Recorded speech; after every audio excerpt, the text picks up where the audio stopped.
Jonás capítulo 4. Jonás capítulo 4. Vamos a seguir con nuestro estudio aquí esta mañana en este libro de Jonás. Y vamos a orar una vez más, ponernos en las manos del Señor para que Él nos instruya a través de su palabra por el poder de su Espíritu. Te damos gracias, Señor, una vez más por este día y te damos gracias por haber llegado a este último capítulo de este libro que tanto nos ha enseñado. Te pedimos que por el poder de tu Espíritu sigas instruyéndonos, sigas hablándonos y diciéndonos, Señor, aquellas cosas que tú quieres que sepamos acerca de ti, de tu naturaleza, de tu llamado a nuestra vida, Señor, y de lo que podemos estar haciendo para el bien de tu reino. En el nombre de Cristo Jesús. Amén. Muy bien, la semana pasada terminamos el capítulo 3. Y llegamos a donde Jonás finalmente, después de haber pasado un tiempo de desobediencia a Dios, después de haberse ido en dirección opuesta a donde Dios le había mandado, finalmente se da cuenta de que está cometiendo un grave error y que Dios no lo va a dejar en paz. Dios no lo va a dejar en paz porque así como Dios lo llamó, así también cuando Jonás desobedeció, Dios preparó una tormenta, una tempestad. Dios preparó también esa nave en la que él creía que iba a llegar a Tarsis, pero que jamás llegó por esa tormenta que Dios preparó. Los marineros de esa nave echaron a Jonás por la borda para que Dios calmara la tempestad. Una vez que Jonás les confesó de que era él la razón por la que esa tempestad estaba llevándose a cabo, vimos también que Dios preparó un gran pez que finalmente llevó a Jonás hasta el lugar a donde Dios le había mandado desde el principio que fuera, que era a Nínive. Ahora, él fue depositado por el pez en las orillas del mar Mediterráneo, de donde él tuvo que caminar de todas maneras a 250 millas para llegar a Nínive, en donde él iba a pregonar. Inmediatamente se pone a predicar y lo único que él dice al atravesar la ciudad es que en 40 días venía la destrucción. Ahora, esto resulta un poco interesante porque los predicadores y los evangelistas pasamos a veces horas y a veces días preparando mensajes que queremos que el Señor use para tocar los corazones de nuestros oyentes, preparando mensajes que queremos que Dios use por el poder de su Espíritu para atraer a la gente a sí mismo. Sin embargo, aquí Jonás, con un espíritu un poco renuente, de hecho, porque desde el principio podemos ver que no quería ir a Nínive, simplemente dice unas cuantas palabras. En 40 días viene la destrucción. El pueblo de Nínive escucha el mensaje de Jonás y se nos dice que desde el rey hasta el menor de todos los que vivían en Nínive se arrepintieron. Se arrepintieron y de hecho el rey proclamó arrepentimiento en toda la ciudad. Mire el versículo 7 del capítulo 3 en donde dice: e hizo proclamar y anunciar en Nínive por mandato del rey y de sus grandes, diciendo: hombres y animales, bueyes y ovejas, no gusten cosa alguna, no se les dé alimento ni beban agua, sino cúbranse de cilicio hombres y animales y clamen a Dios fuertemente y conviértanse cada uno de su mal camino, de la rapiña que hay en sus manos. ¿Quién sabe si se volverá y se arrepentirá Dios y se apartará del ardor de su ira y no pereceremos? Entonces se convirtieron, hubo una conversión. La conversión quiere decir ser cambiado de una manera de pensar a otra. En otras palabras, llegó el arrepentimiento. El arrepentimiento significa que cuando llegamos a ese punto en el cual reconocemos nuestro estado pecaminoso delante de Dios, tomamos la solución que Él nos da para ese estado y nos volvemos de la vida de pecado en la cual estamos viviendo a ir en dirección opuesta a donde íbamos, que fue precisamente lo que Jonás hizo. Jonás tuvo que darse dos giros de 180 grados. Y el primero fue para desobedecer a Dios. El segundo fue para obedecer a Dios. Pero ahora yendo en la dirección en que Dios le había mandado que fuera y abriendo su boca para predicar lo que Dios le había dicho que predicara, el fruto de su obediencia no se hace esperar y toda la ciudad de Nínive se arrepiente y se convierte de su mal camino. Y Dios se arrepiente de lo que iba a hacer. Ahora, la palabra de Dios nos dice que Dios no es hombre para que se arrepienta. Lo que Dios dice que va a hacer, lo va a hacer. Pero hay una cosa que debemos conocer acerca de la naturaleza de Dios, que hay una cosa que Dios jamás va a rechazar, y eso es un corazón contrito y humillado. Un corazón que está dispuesto a reconocer su estado ese estado pecaminoso en el que se encuentra, ese estado de separación de Dios en el que se encuentra y que está dispuesto a volverse a Él con humildad, que está dispuesto a volverse a Él reconociendo que lo que Dios dice es verdad y dispuesto a ponerse a los pies de Dios y a las órdenes de Dios para hacer lo que Dios está llamándole a hacer. Entonces no es que Dios se arrepienta, sino es que Dios pone como detiene el juicio, detiene el castigo. ¿Sí? Cuando aquel corazón se arrepiente, pero si ese corazón vuelve a pecar, si ese corazón se vuelve a sus malos caminos, entonces Dios de hecho cumple con lo que Él promete que va a hacer con todos aquellos que no le sigan, que le desobedezcan, que no sigan sus palabras y no sigan sus enseñanzas. De hecho, pasaron más o menos 1000 años después de que esto sucedió, que los asirios volvieron a sus maldades. Obviamente Nínive era parte de Asiria. Volvieron a las andadas y el pueblo asirio pereció porque se volvió a su pecado, se volvió a los caminos que andaban antes. Y saben que eso es una enseñanza muy, muy clara para nosotros. Si tenemos que, como nos dice Pablo en el libro de Efesios, andar como criaturas nuevas, vestirnos del hombre nuevo diariamente, dejar atrás las obras de ese hombre viejo que traíamos antes, que nos llevaba a vivir y hacer cosas que iban en contra de la voluntad de Dios. Eso es algo que diariamente tenemos que escoger hacer cada uno de nosotros. No es algo que Dios nos obliga a hacer. Cada mañana tenemos que despertar y tenemos que decidir si ese día vamos a seguir a Dios, vamos a seguir todo lo que Él nos ha enseñado a través de su palabra, lo que hemos escuchado a través de las enseñanzas que hemos recibido y decidir si vamos a caminar con Él o vamos a volvernos en contra de Él una vez más. Saben que en nuestro caminar cristiano hay etapas en nuestra vida en la que existen las dos cosas. Venimos a Dios. Estamos convencidos de que estamos caminando con Él, queremos servirle, queremos adorarle, queremos amarle, queremos servirle.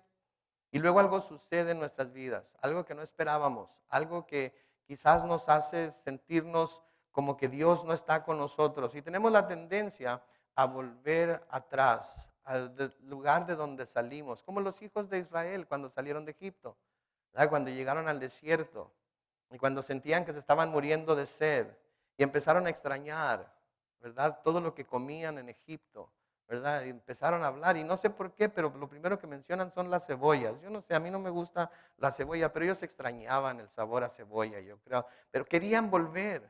Y a veces el pecado es como la cebolla, ¿verdad? Enchilosa, maloliente, fea, ¿verdad? Y a veces el hombre trata de cubrirlo de ciertas formas, trata de cocinarlo de ciertas formas para que se haga más apetecible, pero no deja de ser pecado.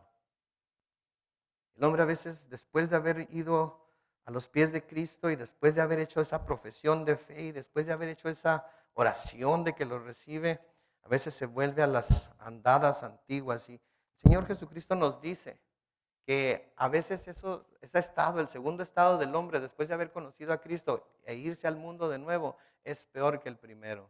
Entonces, como cristianos tenemos que tener mucho cuidado, ¿verdad? Había un canto que cantábamos en la iglesia a la que yo asistía en Mexicali que decía: después de andar en la luz y conocer la verdad, qué triste es volver al mundo y servir a Satanás.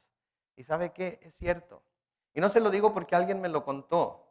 Se lo digo por experiencia propia, se lo digo como hijo pródigo que una vez fui y que quizás algunos de ustedes hayan sido en el pasado o quizás están siendo ahorita. El volver al mundo después de haber andado con Jesús, después de haber probado de su gran gracia y misericordia, es algo horrendo, es algo tremendo. Y no podemos estar en paz sino hasta que volvemos a sus caminos. El versículo 10 del capítulo 3 termina diciendo: y vio Dios lo que hicieron, que se convirtieron de su mal camino y se arrepintió del mal que había dicho que les haría y no lo hizo. Ahora, para un evangelista, para un predicador, cuando una sola alma viene a Cristo por la predicación que se ofreció, por la predicación que se presentó, hay tremendo gozo en el corazón, ¿verdad? La misma palabra nos dice que hay fiesta en el cielo cuando un solo pecador se arrepiente y se vuelve al Señor.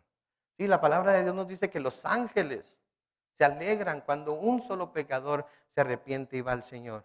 Aquí toda una ciudad se arrepiente de sus malos caminos. Toda una ciudad se vuelve hacia Dios.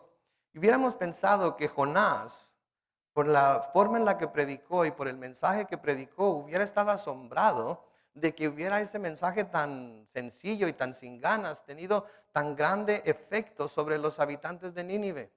Pero no fue así. Que nos revela claramente el corazón, el verdadero corazón de Jonás. Noten lo que sucede en el versículo 1 del capítulo 4. Pero Jonás se apresuró, le desagradó en extremo el hecho de que los de Nínive se hubieran arrepentido. Le desagradó en extremo que Dios se hubiera arrepentido de hacerles el daño que les había prometido que les iba a hacer. Le desagradó en extremo el hecho de que no iban a ser destruidos. Nos sigue diciendo ahí la segunda parte del versículo 1 que se enojó. Curioso, ¿no creen ustedes? Curioso que normalmente algo que debe producir tanto gozo, algo que debe producir tanta satisfacción para alguien que fue enviado por Dios, precisamente advertirles a los de Nínive lo que iba a suceder, ahora se llene de ira, ahora se enoje, le desagrade el hecho de que Dios no va a destruirlos. Sí, Jonás tiene una reacción contraria a lo que debería tener. Predica el mensaje que Dios le dio. Para mi ver, de nuevo no lo hace muy bien, pero a pesar de ello, los habitantes de Nínive lo oyen y se arrepienten y Jonás se enoja. ¿Y cuál es la razón por la que Jonás se enoja tanto? No, el versículo 2, ahí podemos verlo. Versículo 2 dice, y oró a Jehová y dijo, ahora, oh Jehová, ¿no es esto lo que yo decía estando aún en mi tierra? Por eso me apresuré a oír a Tarsis, porque sabía yo que tú eres, primero, Dios clemente, 2, piadoso, 3, tardo en enojarte, 4, de grande misericordia, y 5, que te arrepientes del mal. Wow, qué características tan grandiosas tiene Dios. Sin embargo, Jonás está enojado porque Dios manifiesta esas características. Yo no sé ustedes, pero yo siempre había escuchado y escucho a mucha gente que habla del Dios del Antiguo Testamento como un Dios airado, un Dios malo, un Dios dispuesto a castigar en el primer error que se comete, un Dios que está dispuesto a golpear en la cabeza con la ley para poder condenar y maldecir y mandar a la gente al infierno con el primer error que cometen. Y aquí se nos da una imagen muy diferente de lo que Dios es. Dios es clemente, Dios es piadoso, Dios es tardo para enojarse, lo que quiere decir que no se enoja fácilmente. Es de grande misericordia. Y de nuevo, cuando alguien se acerca a Él con un corazón contrito y humillado, se arrepiente de hacerles el mal que Él dice que les va a hacer. Jonás se enoja aquí contra Dios. ¿Por qué? Por portarse de acuerdo a su naturaleza, la naturaleza de Dios. Le desagrada que Dios haya hecho con los ninivitas lo mismo que Dios había hecho con él cuando andaba en su desobediencia. ¿Se dan cuenta de eso? Se desagrada con Dios, se enoja con Dios porque se mostró tan misericordioso para con los ninivitas como Dios se había mostrado misericordioso para con él. ¿Se acuerdan lo que escribió en Jonás 2:2? Y dijo, invoqué en mi angustia a Jehová y él me oyó desde el seno del Seol, clamé y mi voz oíste. Estaba en aprietos, estaba en apuros, estaba en desobediencia, estaba yendo en el camino contrario al que Dios le había llamado. Y él arrepentido desde adentro del gran pez clama a Dios y Dios lo oyó. Dios lo llevó sobrenaturalmente por medio de ese pez a donde Dios quería que estuviera. Dios le mostró misericordia porque Jonás pudo haber muerto dentro de ese pez. Jonás pudo haber sido ahogado en la tormenta. Dios hubiera podido acabar con él y enviar a otro profeta a Nínive que hubiera tenido el mismo efecto, sino mejor todavía aún que el que Jonás tuvo. Pero Dios mostró misericordia para con él. En su momento de angustia, cuando se dio cuenta de su error e invocó a Dios, Dios respondió a su clamor con misericordia. ¿Por qué? Porque como ya dijimos, esta es la naturaleza de Dios. Yo no sé por qué mucha gente cuando comete errores, cuando cae en pecado, en lugar de correr a Dios arrepentido y pedir perdón y pedir ser vuelto a tomar en los brazos de Dios y ser fortalecido por su espíritu para ya no seguir en ese pecado en el que cayó. Huye de Dios. Deja de buscar el rostro de Dios. Deja de ir a la iglesia, deja de buscar la comunión de los santos, deja de buscar la comunión con el Espíritu, deja de buscar la palabra de Dios, el consejo que necesita para poder seguir con una vida que agrade a Dios. Se apartan de Dios. Cuando, como la palabra misma nos dice, la naturaleza de Dios es ser un Dios de misericordia. Es ser un Dios que se compadece de nosotros como el Padre se compadece de sus hijos. Sabe que somos polvo, sabe que no soportamos mucho, sabe que no tenemos mucho aguante. Y aun cuando a veces nos disciplina y aun cuando a veces nos corrige, de todas maneras porque sabe que somos frágiles, tiene misericordia de nosotros. En Éxodo 34 y el versículo 6, hablando aquí Moisés dice, y pasando Jehová por delante de él, hablando de pasar por delante de Moisés, proclamó, Jehová, Jehová fuerte, misericordioso y piadoso, tardo para la ira y grande en misericordia y verdad. Fíjense, Dios tarda en enojarse. Dios tiene una mecha muy larga.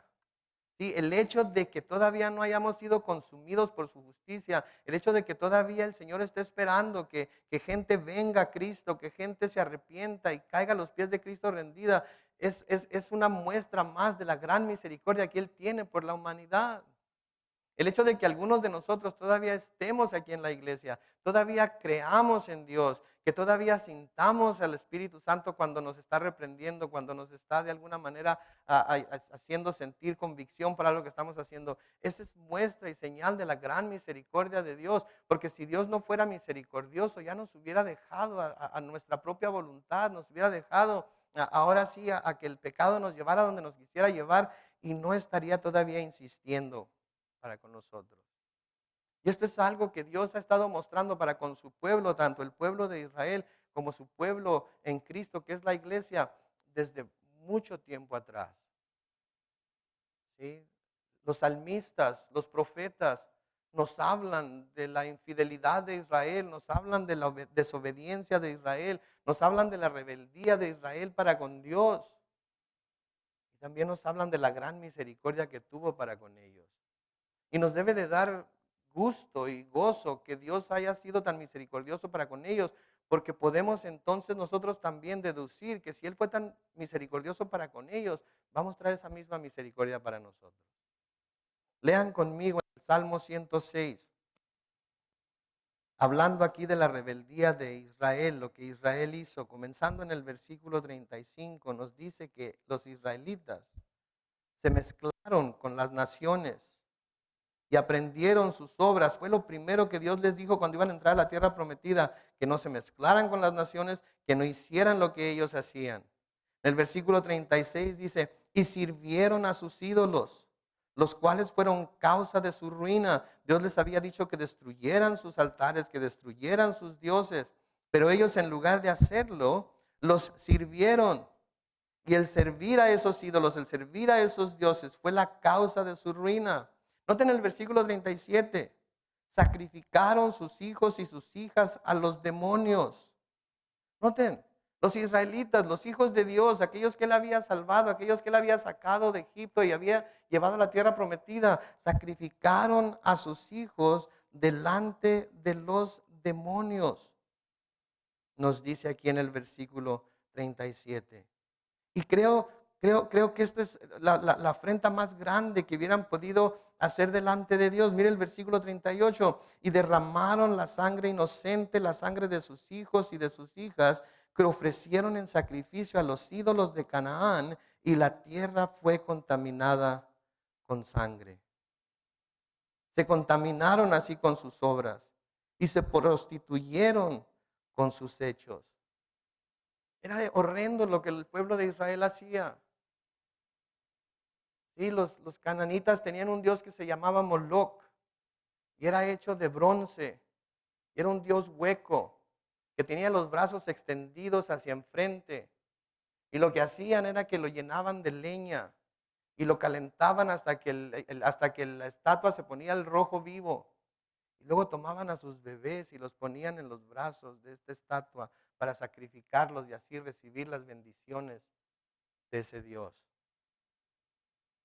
Si comparamos lo que los israelitas hicieron con lo que hemos visto que los asirios hacían, ¿saben que no había mucha diferencia?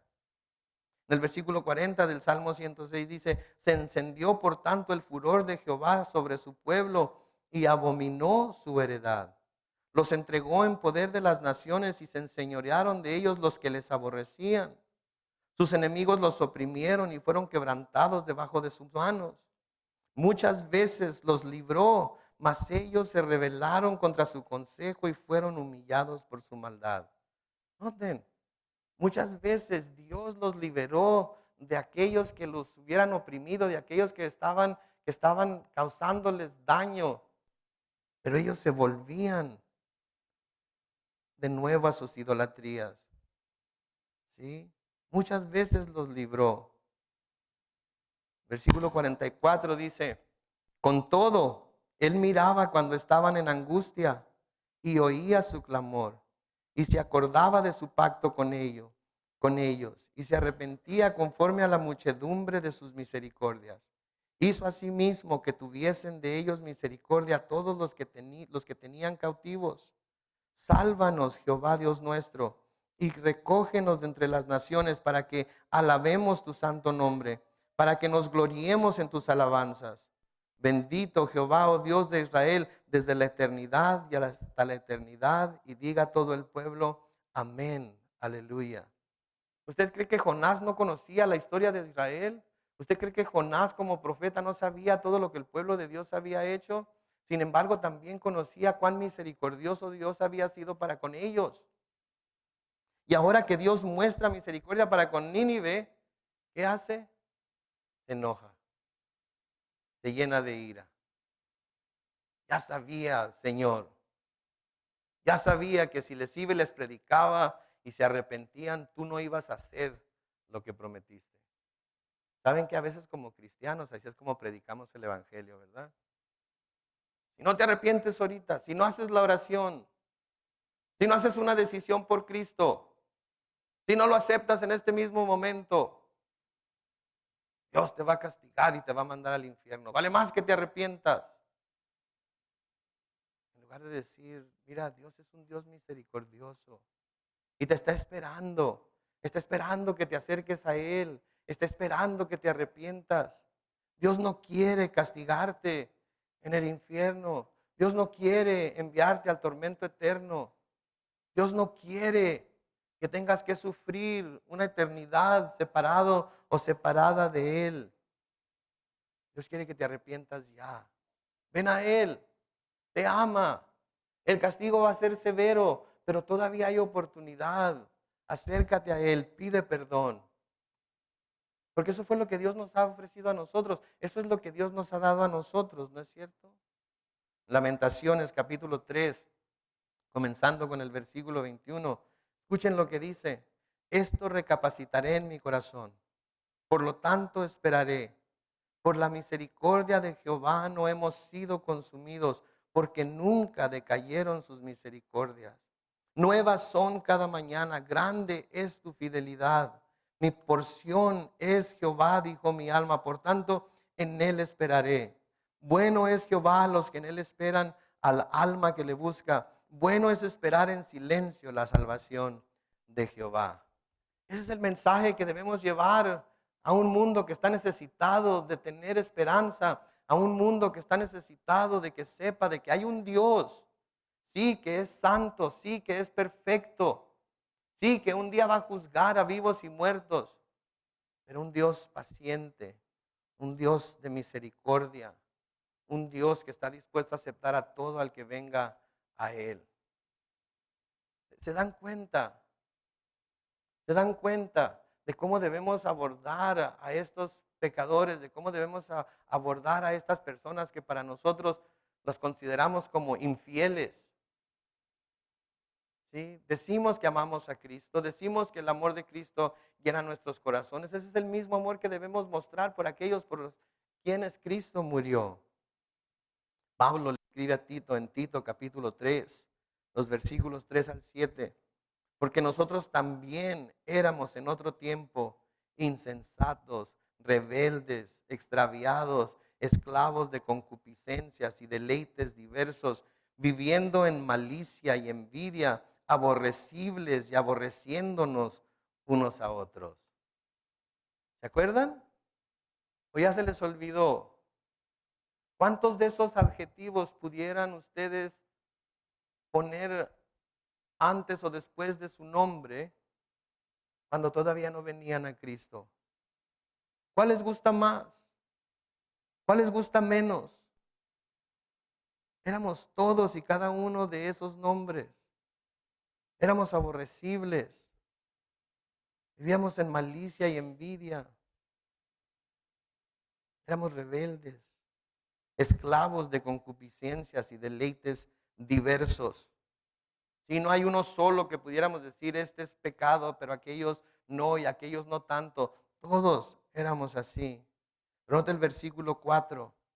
Pero cuando se manifestó la bondad de Dios nuestro Salvador y su amor para con los hombres, nos salvó, no por obras de justicia que nosotros hubiéramos hecho, sino por su misericordia, por el lavamiento de la regeneración y por la renovación en el Espíritu Santo, el cual derramó en nosotros abundantemente por Jesucristo nuestro Salvador, para que justificados por su gracia viniésemos a ser herederos conforme a la esperanza de la vida eterna.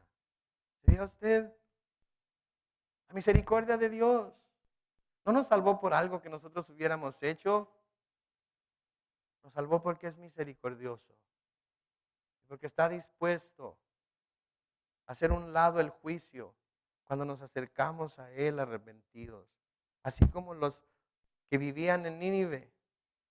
Ahora Dios responde a las muestras de arrepentimiento de estos hombres que vivían en Nínive con la misma misericordia.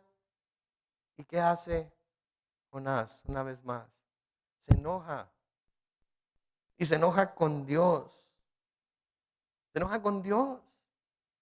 A Dios le está gritando, a Dios le está diciendo, tú eres esto, tú eres aquello, tú eres lo otro. Eres un alcahuete. ¿Sí? Porque si fueras un Dios justo no dejarías pasar por alto el pecado de estas personas. Wow. Tenemos que ver a la gente a nuestro alrededor que es pecadora como nosotros, con los mismos ojos de misericordia que Dios los ve. Y en lugar de pensar, pero un día Dios te va a castigar por eso que estás haciendo conmigo. Pero un día, finalmente, el juicio de Dios va a caer sobre ti por eso que has hecho.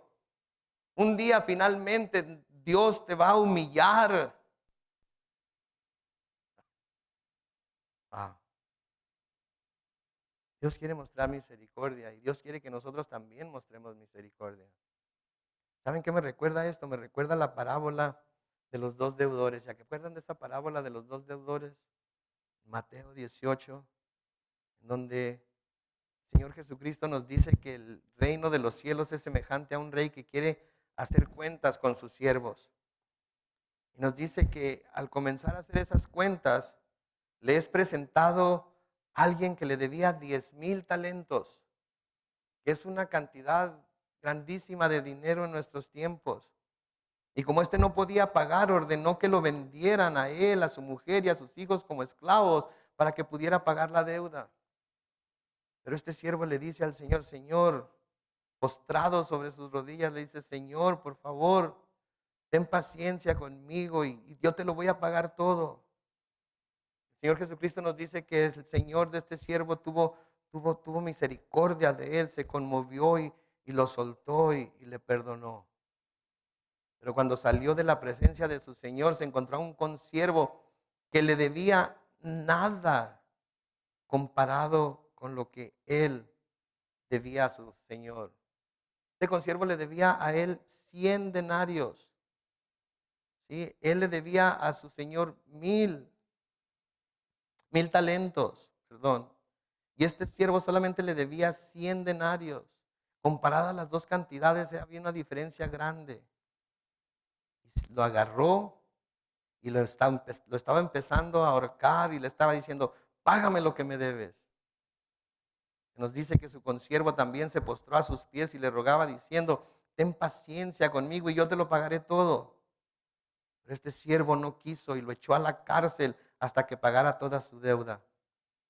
Nosotros consiervos, se nos dice en la palabra que fueron y le avisaron al Señor lo que habían presenciado. Se nos dice que el Señor lo llamó y le dijo, siervo malvado, toda aquella deuda te perdoné porque me rogaste. ¿No debías tú también tener misericordia de tu consiervo como yo tuve misericordia de ti? Entonces su señor enojado le entregó a los verdugos hasta que pagase todo lo que le debía. Y luego noten lo que dice el versículo 35 de Mateo 18. Así también mi Padre Celestial hará con vosotros si no perdonáis de todo corazón cada uno a su hermano sus ofensas. ¿Quiere ser perdonado? ¿Quiere recibir misericordia? Tiene entonces que perdonar, tiene que ofrecer misericordia también. Sí, el primero estaba dispuesto a aceptar el perdón del amo, pero no estaba dispuesto a perdonar. Así Jonás también estaba dispuesto a ser perdonado por su pecado, perdonado por su desobediencia a Dios, pero no a aceptar ni estar contento de que Dios les otorgara perdón a los ninivitas. ¿Saben que a veces me pregunto, para qué escribiría Jonás el capítulo 4? ¿Para qué lo pondrían en la Biblia? Y ¿saben qué? Yo creo que es un espejo en el cual todos nosotros debemos mirarnos. ¿Cómo estamos reaccionando nosotros hacia aquellos que Dios quiere perdonar? ¿Qué clase de misericordia y compasión estamos teniendo nosotros para aquellos que Él está teniendo misericordia y compasión? La misma misericordia y compasión que Él tuvo hacia nosotros y que con tanto gusto hemos recibido. ¿O queremos que ellos sufran su castigo porque ellos sí se lo merecen? Yo no. Yo no soy tan malo. Ellos sí de a tiro se pasan, ¿eh? Ellos sí deberían de sufrir todo el peso del castigo de la ley de Dios. Ahora, otra cosa que nos es revelado en este versículo es la verdadera razón por la que Jonás desobedeció a Dios. Note la segunda parte del versículo 2. ¿No es esto lo que yo decía estando aún en mi tierra? Noten, por eso me apresuré a huir a Tarsis. Jonás no quería que esta gente fuera perdonada. Jonás no quería que esta gente se salvara del juicio de Dios. Déjeme preguntarle a usted, y no hay necesidad de levantar la mano, usted escudriña su propio corazón. Hay gente a la que no le habla de Dios, hay gente a la que no le habla del perdón y del amor de Cristo porque usted tiene miedo de que vaya a aceptar, de que vaya a decir que sí, y luego va a tener que verlo aquí en la iglesia. Luego va a tener que tenerlo sentado a un lado de usted, levantando las manos en adoración a Dios. Luego va a tener que ver cómo Dios lo o la bendice por haber mostrado la misericordia que mostró para con usted. Noten en Jonás el conocimiento que él tenía de Dios, el saber que Dios es misericordioso y que si los ninivitas se arrepentían, Él los iba a perdonar, fue suficiente para que Jonás desobedeciera a Dios. ¿Es eso quizás lo que le está previniendo a usted de hablar con alguien? De decirle a alguien. Tenemos que tener cuidado de que esto no nos pase a nosotros, aun contra aquellos que en algún tiempo nos hayan podido haber causado algún mal o dolor. Tenemos que tener cuidado de que nuestro corazón no se amargue al grado de que estamos dispuestos a desobedecer a Dios. Porque ¿qué tal si esta persona se salva? ¿Qué tal si esta persona recibe al Señor y luego lo tengo que tener a un lado de mí en la iglesia, en donde es mi santuario, en donde me siento como que es mi territorio, en donde me siento en paz, en donde me siento tranquilo? Y quiero venganza sobre ellos, quiero juicio sobre ellos, quiero castigo para ellos. Lo que hicieron no tiene nombre, lo que están haciendo es indecible. ¿Saben qué? Pablo nos dice a través de lo que les escribió a los romanos, en Romanos 12:14 dice, bendecid a los que os persiguen. Bendecid y no maldigáis. ¿Sí? ¿Qué hacemos diferente a los gentiles cuando bendecimos a los que nos bendicen? Nada. ¿Qué hacemos diferentes a los incrédulos cuando les hacemos el bien a los que nos hacen el bien a nosotros? Nada. Pero cuando hacemos el bien a aquellos que quieren el mal para nosotros, cuando hacemos el bien a aquellos que nos han ofendido, entonces es cuando estamos siendo en realidad como Cristo fue. Es entonces cuando en realidad estamos mostrando que Él mora en nuestro corazón. Es entonces cuando estamos mostrando su naturaleza en nosotros. Y es lo que la gente no entiende. Es lo que hace a la gente pensar, ¿cómo le haces? ¿Cómo puedes hacerle para perdonar a esta persona que tanto te ofendió, que tanto mal te hizo? ¿Cómo le haces para poderlo perdonar? Y es cuando tenemos la oportunidad de decir, no soy yo. Es Cristo en mí. Es el amor de Cristo que me constriñe, que me obliga a perdonar de la misma manera que yo fui perdonado. En Hebreos 12, los versículos 14 y 15 dice, seguid la paz con todos y la santidad, sin la cual nadie verá al Señor. Mirad bien, no sea que alguno deje de alcanzar la gracia de Dios. Noten por favor lo que dice ahí. No sea que alguno deje de alcanzar la gracia de Dios, que brotando alguna raíz de amargura os estorbe y por ella muchos sean contaminados. ¿Se nota usted? ¿Se da cuenta usted? Dios nos advierte que esa amargura que a veces sentimos en el corazón hacia otra gente puede estorbarnos, puede ser una raíz que nos estorbe para poder alcanzar la gracia de Dios. Porque así como se nos ofrece la gracia y la recibimos con tanto gozo, con tanto gusto, así debemos también nosotros impartir gracia, con ese mismo gusto, con ese mismo gozo.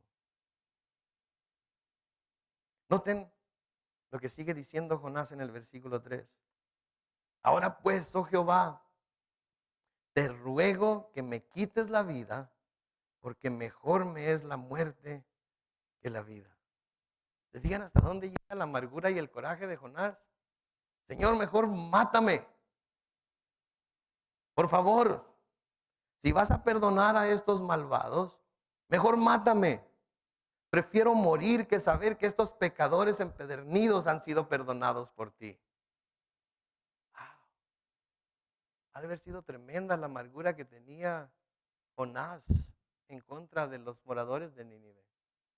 Quizás había sufrido él y su familia a manos de ellos cuando conquistaron la tierra en donde él vivía. Quizás había visto cosas que jamás se imaginó ver de manos de ellos y estaba tan amargado que prefería la muerte. Hacía unos días estaba en el vientre del gran pez clamando a Dios por su vida. Y ahora está diciendo, Señor, si esto es lo que vas a hacer, mejor máteme. Mátame. Si voy a tener que tenerlos a mi lado adorándote juntamente conmigo, mátame. Si voy a tener que estudiar tu palabra al lado de ellos, mátame.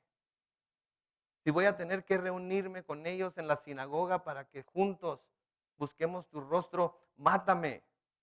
Si voy a tener que orar por y con ellos, por favor, mátame. Ahora le voy a dar un ejercicio que va a hacer ahorita. Y de nuevo, esto es para que lo haga entre usted y Dios nada más. Pero piensa en la persona que más daño le ha hecho. Piensa en la persona que más daño le ha hecho. No importa el daño, puede ser, qué sé yo, pudiéramos nombrar tantas cosas. El marido que la engañó, el hijo que lo despreció, el patrón que lo corrió injustamente,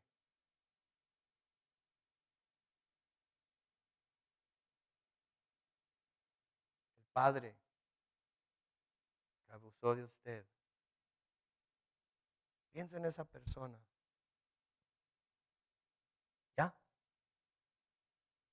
Ahora imagínese que uno de estos domingos viene a la iglesia, escucha la palabra, pasa al frente arrepentido o arrepentida a pedir perdón a Dios y aceptar a Cristo.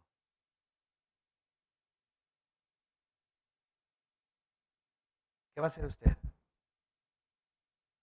Va a abrir los brazos y va a decir bienvenido a la familia de Dios. Bienvenido a que tu nombre sea escrito en el libro de la vida. Bienvenido a la vida eterna. Bienvenido a disfrutar de lo que yo he estado disfrutando por todo este tiempo. O como Jonás va a decir, Señor, mejor mátame. ¿Cuál va a ser su reacción? ¿Cuál va a ser su reacción? Porque su reacción va a revelarle a usted lo que hay verdaderamente en su corazón. Si ha recibido el amor de Cristo en todo lo que ese amor de Cristo es, va a poder recibir a esa persona y decir, he estado orando por ti por tanto tiempo. Me da tanto gusto que finalmente hayas llegado a los pies de Cristo y te hayas arrepentido y que tu nombre esté escrito en el libro de la vida. Si hay rencor, si hay odio, si hay raíces de amargura, va a estar como Jonás, retorciéndose en su asiento, diciendo, Señor, que no sea verdadero su arrepentimiento. Señor, que sea una llamarada de petate nada más. Señor, que sea emocionalismo. Él no, Señor. Noten la respuesta de Dios a lo que Jonás dijo en el versículo 4. Y Jehová le dijo, ¿haces tú bien en enojarte tanto? ¿Estás haciendo bien en enojarte tanto? Digo, piensa en lo que ha sido tu vida, piensa en lo que ha pasado tu vida en los últimos, qué sé yo, meses, semanas. Ahora, a la luz de todo lo que ha pasado en tu vida, ¿crees tú que estás haciendo bien en enojarte tanto? ¿Saben lo que me sorprende aquí? Lo que me sorprende aquí a mí de este pasaje, de lo que está pasando aquí, es que Dios está de hecho llevando a cabo esta conversación con Jonás. Es que Jonás está hablando con Dios y le está gritando y le está diciendo y se está quejando y Dios con una voz calma, ¡ey, ey, ey! ¿Está bien que te enojes tanto? ¿Se fijan? De nuevo Dios, digo, si yo fuera Dios, hay veces en los que mis hijos me contestan a mí así, usted sabe cómo, ¿verdad? Así medio, soy tu padre. ¿Qué no sabes que yo te traje a este mundo y yo te puedo sacar de él también? No, no es cierto, no les digo así. Pero sí me pongo a pensar que pudiera darles un revés, ¿verdad? Pero luego me pongo a pensar en todo lo que me costaron los frenos y luego reconstruir. La naturaleza humana, ¿no? Que quiere ser respetado, que quiere ser visto, puesto en el lugar en el que está, ¿verdad? Como Señor, como Padre, como esposo, lo que sea, el respeto que uno cree que se merece. Digo, este es Dios. Y este profetilla que no quería obedecerle, le está como señalando, ya sabía que tú eras misericordioso y que si se arrepentían, no sé. Y Dios con esa naturaleza calmada y misericordiosa, ¿haces bien en enojarte? Esto nos debe a nosotros como cristianos darnos una idea de cuánto nos ama Dios y el gran corazón de Padre que tiene hacia nosotros. ¿Saben que Jesús nos enseña que podemos acercarnos a Dios y dirigirnos a Él como nuestro Padre? ¿Sí? Cuando ustedes oren, oren así. Padre nuestro que estás en los cielos. Quiere decir que podemos acercarnos a Él a nuestro Dios con la misma confianza que un hijo se acerca a su papá. Con la misma confianza que un hijo va a su padre a pedirle lo que necesita, lo que quiere, ¿verdad? Algo que le está haciendo daño, algo que quiere con lo que le ayude. ¿Y saben qué? Eso es algo que como cristianos debemos nosotros siempre estar conscientes de que podemos acercarnos a Dios sin ningún temor de ser rechazados, sin ningún temor de ser juzgados, sin ningún temor de que Dios nos va a agarrar a coscorrones porque otra vez volvimos a caer en el mismo error, otra vez tropezamos y con la misma piedra. ¿Sí? Pablo les escribe a los romanos en Romanos 8, 15 y 16. Pues no habéis recibido el espíritu de esclavitud para estar otra vez en temor, sino que habéis recibido el espíritu de adopción, por lo cual clamamos, Abba, Padre. Abba es como decir en español papi, o como decir en inglés daddy. Sí, no hemos recibido un espíritu de esclavitud para estar como esclavos ante su amo, ante su Señor, temblando porque cometimos un error o dijimos algo que no deberíamos de decir o hicimos algo que no deberíamos de hacer y ya es qué sé yo, millonésima vez que hemos pedido perdón por esa cosa, sino que hemos recibido el espíritu de adopción, por lo cual podemos llamar Abba Padre. En el versículo 16 de Romanos 8 se nos dice que el Espíritu mismo da testimonio a nuestro espíritu de que somos hijos de Dios. Y si somos hijos de Dios podemos acercarnos a Él con toda nuestra confianza. Tenemos que aprender que Dios es nuestro Padre, que si hay alguien con quien podamos ser honestos es con Él.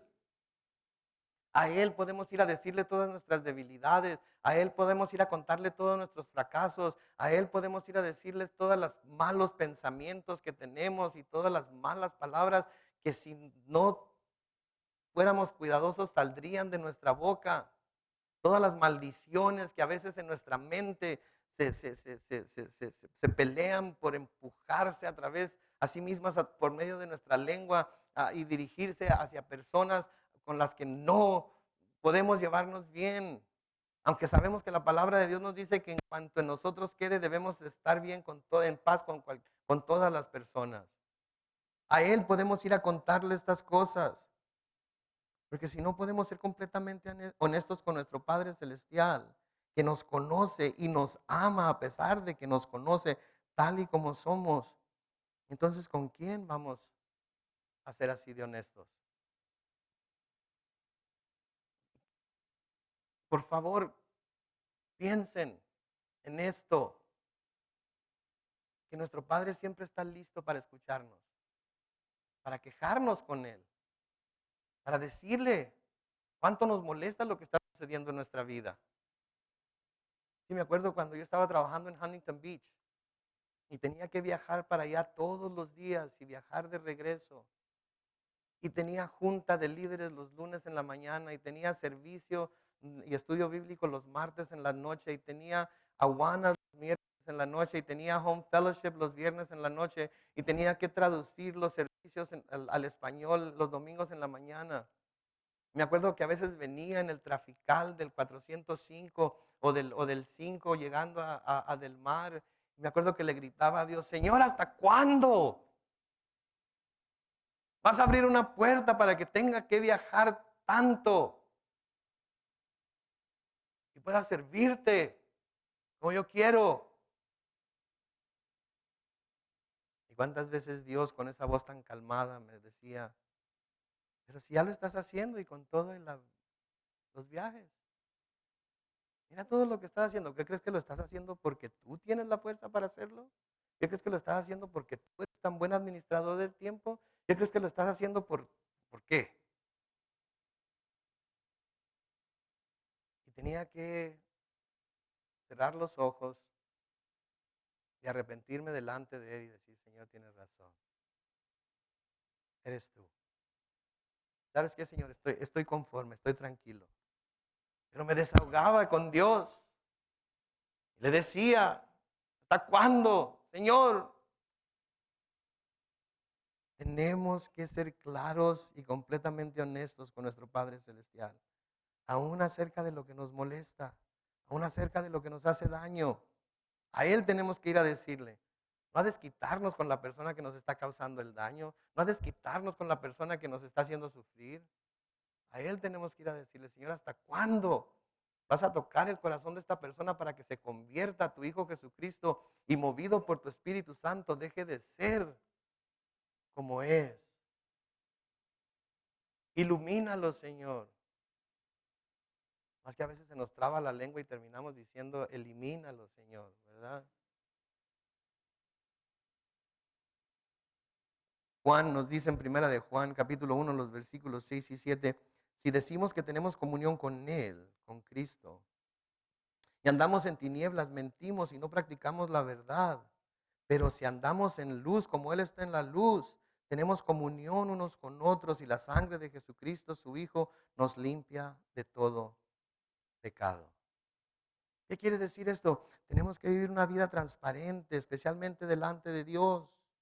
Si no vivimos esa vida transparente delante de Dios, hablándole de nuestras debilidades, de nuestras flaquezas, no podemos tener completa comunión con Él.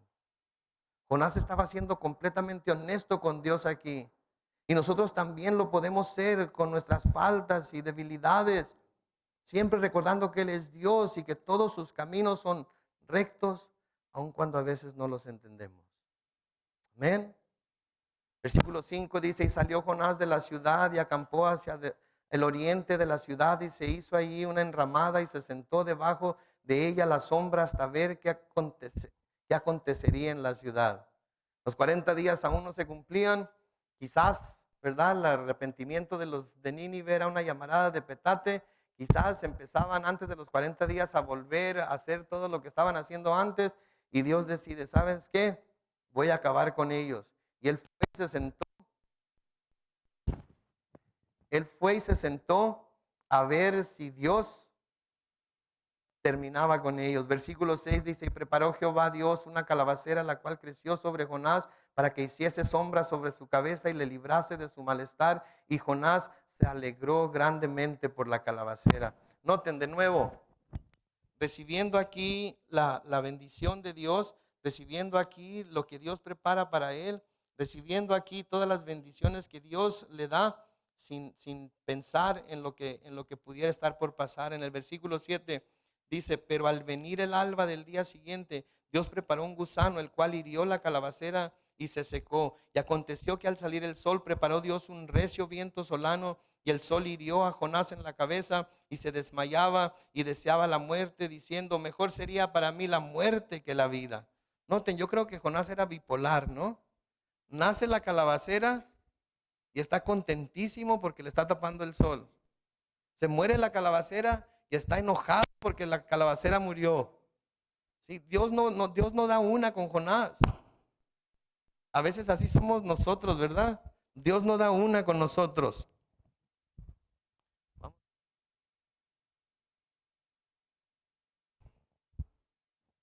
Bueno. Vamos a cambiar de micrófono a ver qué pasa.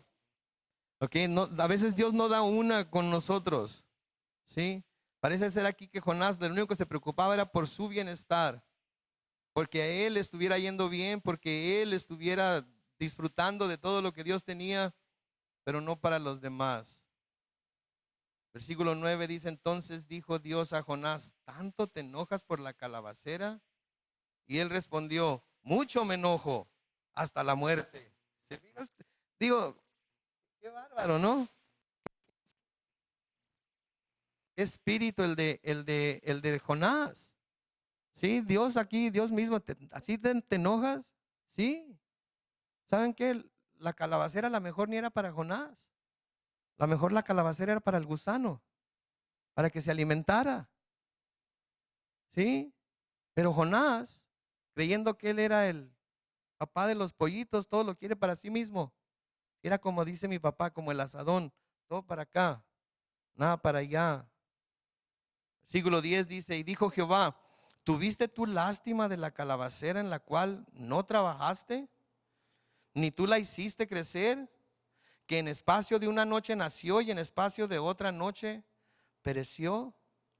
Fíjense en la pregunta que le hace aquí el Señor a Jonás? ¿Te dolió que la calabacera se muriera? No, tú no la sembraste.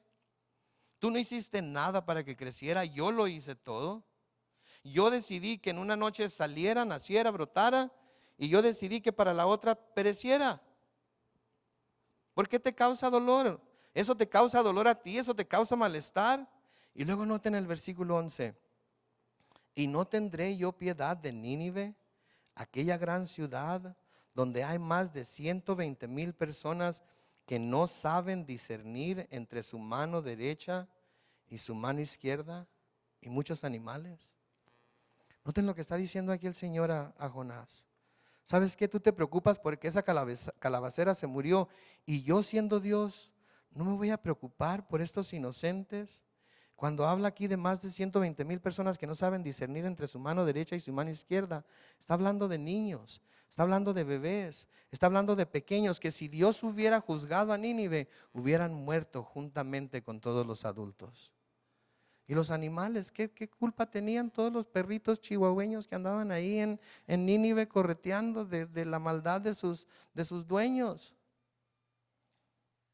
Como que Jonás tenía una perspectiva muy, muy torcida, ¿verdad? ¿Saben qué?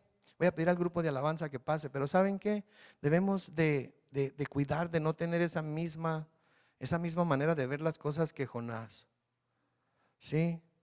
A Jonás parecía ser que todo le preocupaba, menos la destrucción del pecador, menos la destrucción de mucha gente inocente. ¿En dónde estamos nosotros el día de hoy? ¿Estamos conformes con todas las bendiciones que Dios nos ha dado? ¿Estamos en nuestro propio mundo viviendo tranquilos, sabiendo que en cualquier momento viene Cristo y nos lleva y vamos a ser salvos para toda la eternidad? Mientras hay millares de personas que diariamente mueren sin conocer al Señor y se van a ir directamente al infierno. ¿Cuántas de sus amistades no han oído acerca de Cristo? Y lo digo como dice Pablo a los Corintios, para su vergüenza. ¿Cuántas personas Dios ha puesto en su camino para que les predique acerca del amor y la misericordia de Dios, y usted no lo ha hecho? Usted sabrá cuál sea la razón. No hay ninguna razón que valga la pena. Si Cristo decidió venir a morir por todo el mundo, Cristo nos ha enviado a predicar a toda criatura. Esa persona que tiene a un lado en su trabajo es parte de esas criaturas. Esa persona con la que va a la escuela es parte de esas criaturas. Ese familiar terco, cabeza dura, que no quiere escuchar, es parte de esas criaturas. Predique el evangelio a tiempo y fuera de tiempo. Dios le da la oportunidad diariamente para hacerlo. Amén.